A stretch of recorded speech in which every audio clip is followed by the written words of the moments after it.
You're so young. Yeah, you are so young. And the first day I met you, I was like, oh my God, he is so young and doing great things. How did you ever get to be like this? Well, I look young. I might not be so young. Right? Well, I think Mother Nature was, right. faithful to you because you look like you're 25. Yeah, you can tell me that. Yeah, but, tell us, how are you able to get here? With what's all the distraction going on in the world, how are you able to get so organized and have such an empire and build such big business? You build apps and you build all these softwares. How were you able to do that? Well, I think a lot of that starts with my childhood. I grew up in a community culture where at a very young age, you are taught about the power of collective, the power of transferring knowledge. Wow. I grew around units where you would sit and have deep conversations with family members, and you kind of learn the lay of the land and the people before you, and that's kind of ingrained in us at a very young age. I grew up small island, St. Lucia. Ooh, in the Caribbean. In the Caribbean. Woo! And I love the Caribbean. Very tight-knit community. My childhood was 2 miles radius of my home. I knew the names of everyone, and probably 70% of them was related. Either aunts, uncles, second cousins, first cousin. So I always felt embraced and loved and nurtured as a kid, right? So I have taken that culture of what we call the power of collective, the power of transferring knowledge, and I have applied it to everything I do in business. Wow. Understanding team and cultivating people that can work together behind a common ideas and goals. And sometimes, you could be the conceptual of an idea, but you then need to bring in all of the connecting point to bring it to life. Wow. So kind of I've used that at its maximum in a really good way that has been very beneficial to my business and my partners. One question I always ask my guests, which is like one of the main questions that you get to pour into people is, as a champion that you are. Champion. That's a strong word, champion, right? Right. As a champion that you are right now in what you're doing, how did you ever how can one become a champion?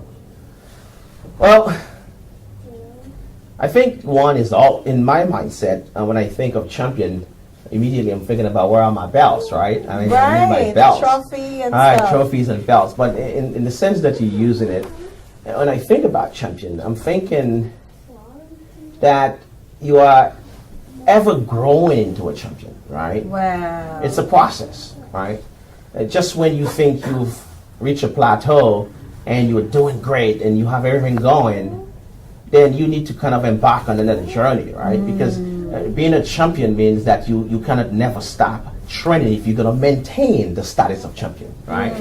So to be a champion is to ever be training, active, working at things, bringing things together, staying on top of your game, right? Staying on top of your game. And I think that all quantify into what we call a great champion, because the moment you are not, then you are not the champion anymore, because someone else needs to take that position and become a champion, right? So life gives you that same challenge.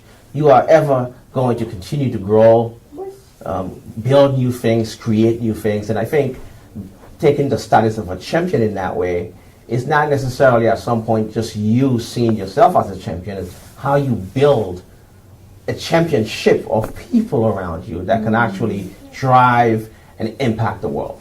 Oh, wow. Join me on the show every Friday.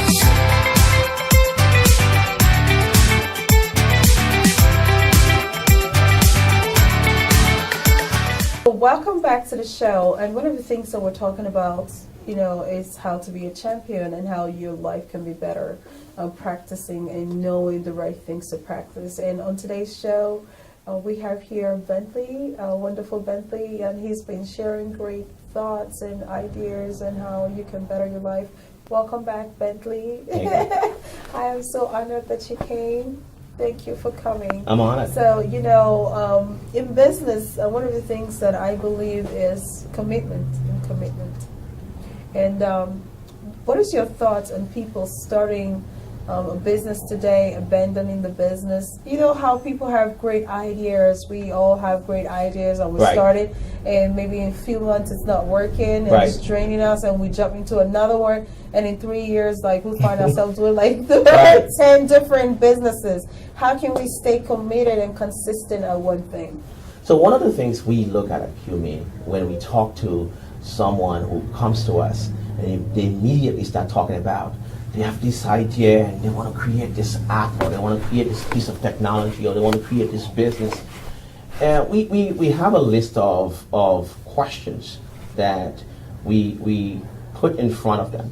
And we will give them some basic tasks and a timeline to complete those tasks.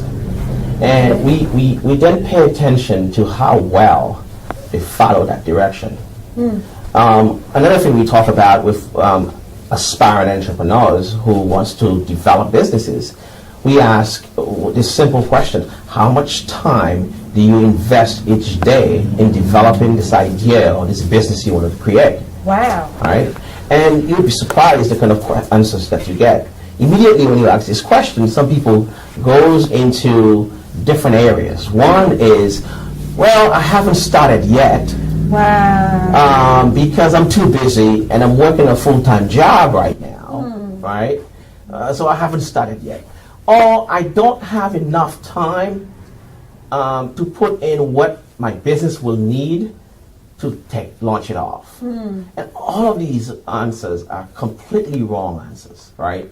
Because we believe that if a person wants to start a business, usually they are going to invest some kind of time each day in developing the rails to grow that business. So the mere idea that you are telling me your dreams, and you believe because I am a marketer and branding expert, I can come in, take your dreams for you and create it, you've made a big mistake, right? So usually the individuals reach out to QME to kind of take their ideas and run with it. And usually those individuals, we do not see a need to work with them because you think someone else will make your dream come true for you. And I've broken this down to some younger people to explain that even 1 hour a day towards your business over time will add up. And you'll be able to, if you have an organized system in place, you can start knocking things down. And over 6 months or a year, if you did just 1 hour a day, in 1 year you would have contributed 365 hours towards that business. That's powerful. Then you look at that and say, well, what could you have accomplished with 365 hours? Could you have finished your business plan? Could you have had done all of the research to see who your competitors are and how you're going to launch this business, how you're going to fund the business? Do you understand everything there needs to know about that business vertical you want to go into? By educating yourself further beyond just the passion that you have, right? So these are just some of the basic things where we start in targeting that concern. Oh, that is so powerful. What is your philosophy to life? Philosophy to life. Well, my philosophy to life is a trumped up one, right? I approach everything in life with a mindset of solution application, right?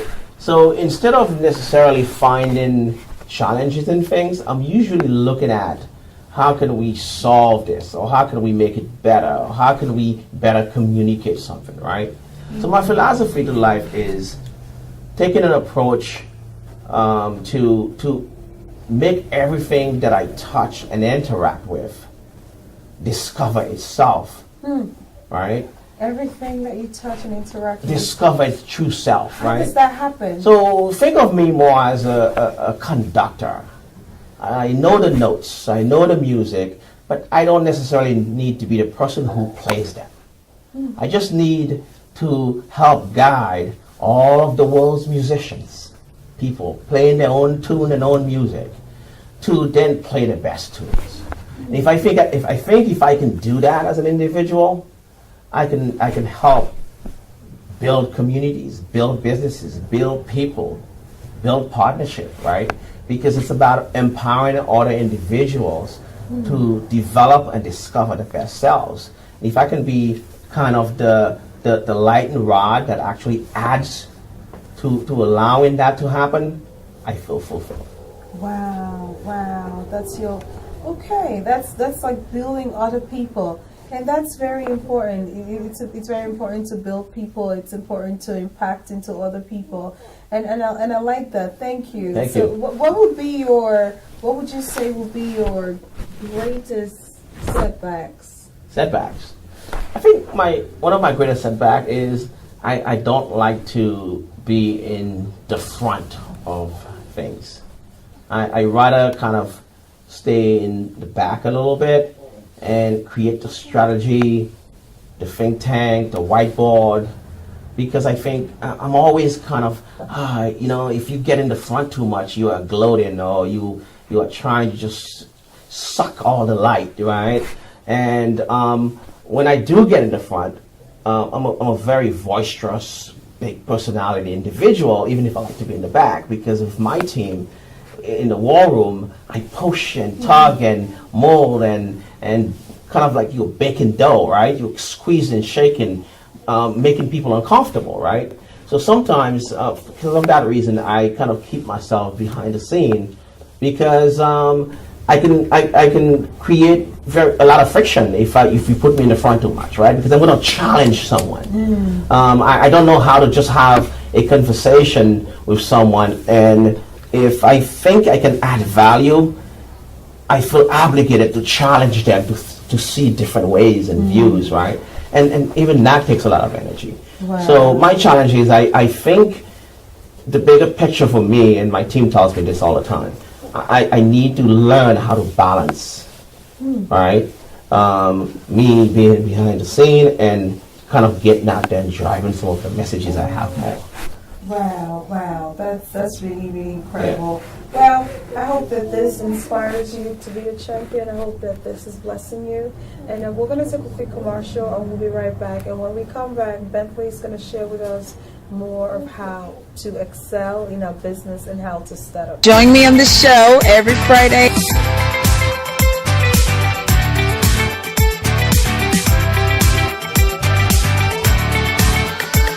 Welcome back to the Jemimah Show, and I'm your favorite girl, Jemimah. Remember to follow us on the social media, Instagram, the Jemimah Chuks, for my personal page, and the Jemimah Show as well as our professional page. Remember to also follow us on Instagram as well as Facebook, as well as all the social media platforms, Twitter. Subscribe to our YouTube videos and visit our blog, www.jemimahshow.com. It's an international blog where you get news and information from all over the world. And on today's edition, we have a very wonderful person, someone that I call a technologist, that he's an expert and he is actually impacting the world and developing great solutions to problems in the world. His name is Bentley Charlemagne. Welcome back again. Thank you.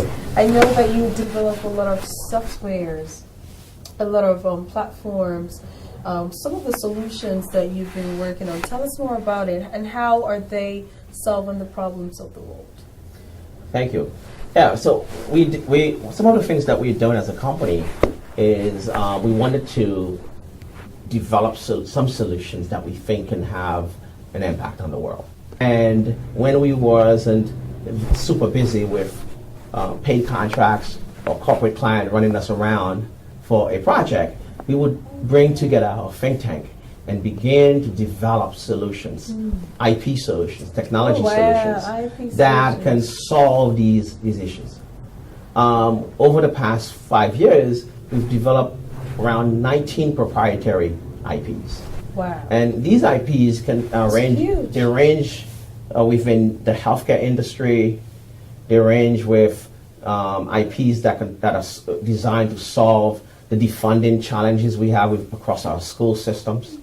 They are IPs that are designed to help small micro businesses grow and obtain funding and drive the marketing brand both locally and globally.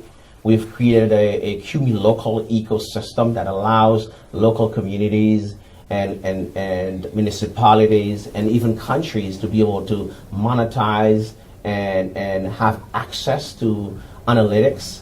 There are IPs that are designed to help small micro businesses grow and obtain funding and drive the marketing brand both locally and globally. We've created a CUNY local ecosystem that allows local communities and a young boy growing up the power of collective community support, the power of the transfer of knowledge. And when I moved to the U.S. as a young man, I came here and lived with one of my aunts, and I would walk out and I would just be friendly to everyone because that's how I grew up. And for the first month or two, my aunt would say, "They don't do that here," right? She would say, "They don't do that here. You need to kind of create a better wall because you are too transparent. They can see, right? They can see you from a mile away. You are like a street pole," she used to say, right? And I wondered what was the issue, right? Because I would walk out and I would say good morning or hello, and even individuals that was at my age group, I would say hello to, just because that's how we grew up. Yes, right? it's very respectful. So, and I couldn't put in my mind how it's possible to walk past an adult and did not address that adult. I couldn't understand because as a young kid growing up, you'd get in trouble if you did that. Sure. And I said, well, how are they walking around here and they're doing that and no one gets in trouble, right? And I learned that there are communities, but there are not really communities. Right. Right? And that kind of have stayed with me for the most part. When we started looking at a challenge within what I call our diverse communities, African American communities, urban society as we call it, right? I started realizing that many of my friends, on both sides, a great deal of them was grown from these communities that have stayed with me for the most part. When we started looking at a challenge within what I call our diverse communities, African American communities, urban society as we call it, right?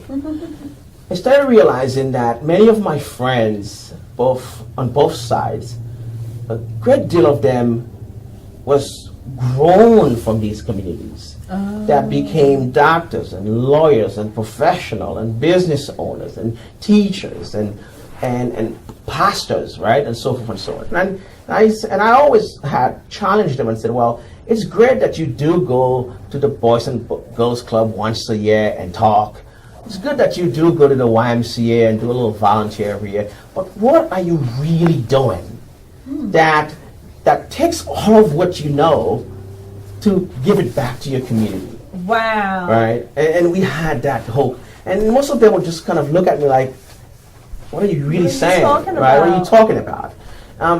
You have knowledge by your core competency that you can actually share back into our community. And that's important. And that's very, very important to know that it's nice to give back. It's nice to work together. I know yesterday when I was talking with you and you had shared so many vital points that, impacted into my life. And one of the things I'd like you to share is the concept that you talked about partnership. And one of the things that you said was the people in the African American community, people of Black descent, should get away from the mentality of help.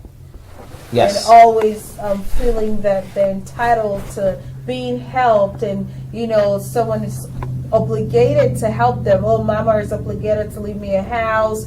My parents are obligated to do this. You were supposed to help me. So, and you heard shared that they should transcend and grow into the mentality of partnership. Yes. I truly believe that, and I think that is part of the mission of Climb as well.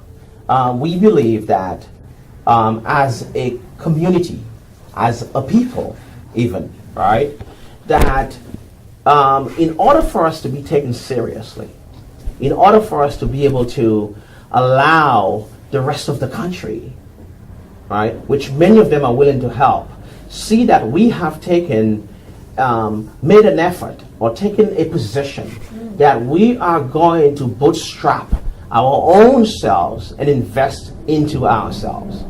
And that starts with, instead of putting your palm up, extending into a handshake with partnership.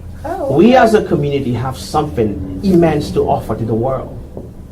We are already doing it. We are offering our athletes, our singers, our talent. But we also can offer all of the other cultures and things that we have, all of the beauty that our communities have that is not being shown. And usually what we are showing is the difficult aspects, the challenges, right? We need, I believe when we can come together as a collective and begin that process of saying, I'm from this community, young lady, young man, here is my journey, here's my process, here's how I did it, right? It's organic, right? So bad. And now the rest of the world can embrace our vision and support us, right? That's a partnership, right?